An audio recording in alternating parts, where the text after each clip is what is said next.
Bom, vamos lá ao primeiro exemplo dos capacitores, né? Ele diz o seguinte: um capacitor consegue armazenar cargas de até 1 nanocoulomb. Ó, primeiro dado que ele deu, cargas de 1 nanocoulomb. Lembre, toda vez que vier os prefixos, a gente tem que colocar as potências associadas a ele, né?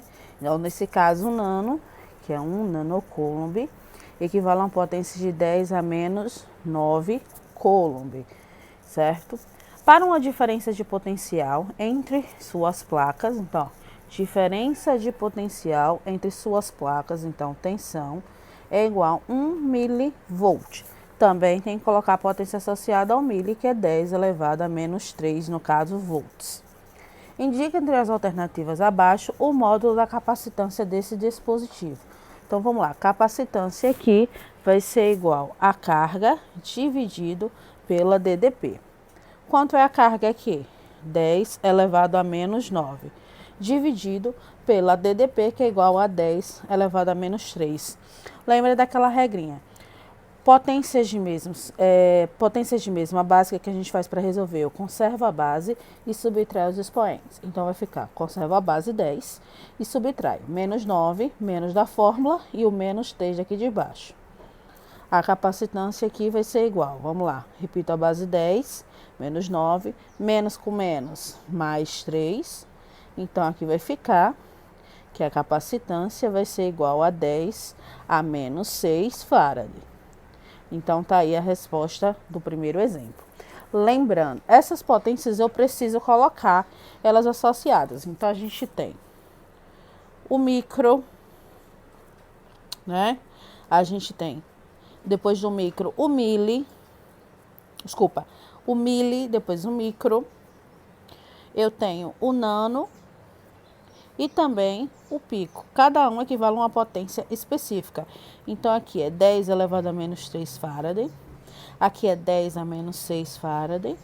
Aqui é 10 a menos 9 farad. E aqui 10 a menos 12. Então, aqui a gente tem o mili, o micro, o nano e o pico. E cada potência associada a esses prefixos a gente viu lá no início do ano. Então, a gente continua usando aqui, ok? Vamos continuar. Exemplo 2. O gráfico do potencial elétrico em função da quantidade de carga armazenada em seu capacitor é dado pelo gráfico a seguir. Então, aqui eu posso já observar que eu tenho a tensão, certo? No eixo Y. E aqui eu tenho a carga no eixo X. Ele quer a energia necessária para carregar o capacitor, tá? Até sua carga máxima de 0,5. Então, olhando o gráfico aqui, ele para justamente em 0,5. Então, basta eu calcular a energia armazenada. Como eu tenho tensão e tenho carga, então basta usar a equação que relaciona as duas. Então, nesse caso, a energia armazenada vai ser igual a carga vezes a DDP dividido, nesse caso, por 2.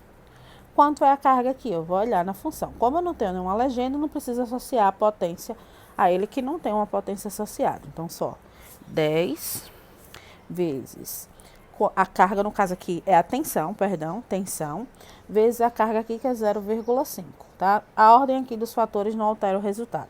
Então, aqui eu teria a tensão 10 e a carga 0,5, dividido por 2. Então, aqui eu ficaria 5 dividido por 2.